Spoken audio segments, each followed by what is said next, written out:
il est rare que José Garcia parvienne à garder son sérieux. Invité dans un nouveau numéro d'En Aparté diffusé ce jeudi 1er décembre sur Canal+, l'ancien acolyte d'Antoine Decaune a pourtant accepté de se confier sur des sujets sensibles et personnels. Durant l'émission, le comédien a notamment expliqué pourquoi son enfance avait une période un peu compliquée à vivre. « J'ai été pendant toute la première partie un petit personnage perdu dans un monde d'adultes, pratiquement entre noir et blanc, et seul. Dans une solitude immense », a-t-il confié à Nathalie Lévy, dans un extrait que Gala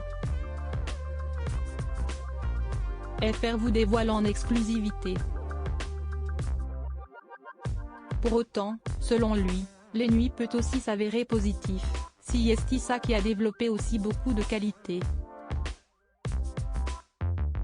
Vous savez, les nuits et la solitude, ça peut être un moteur extraordinaire, a noté José Garcia, qui estime qu'on ne s'ennuie pas assez. Et de poursuivre, « Moi je restais des heures allongé sur un lit, ça inquiétait mes parents, à m'inventer des histoires sans bouger », a-t-il révélé dans l'émission En Aparté.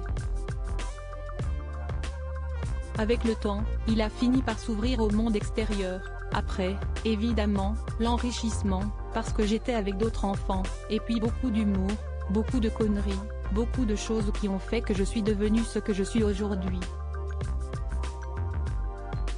Pourquoi il a eu besoin de faire une pause dans sa carrière? Récemment invité sur les ondes de RFM, José Garcia a expliqué pourquoi il avait ressenti le besoin de faire une pause dans sa carrière de comédien à la fin des années 2000. « Je me suis arrêté.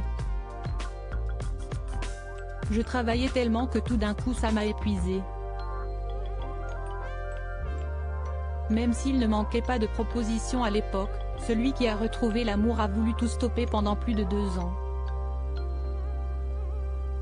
Je me suis dit si je continue comme ça ne va pas être bon.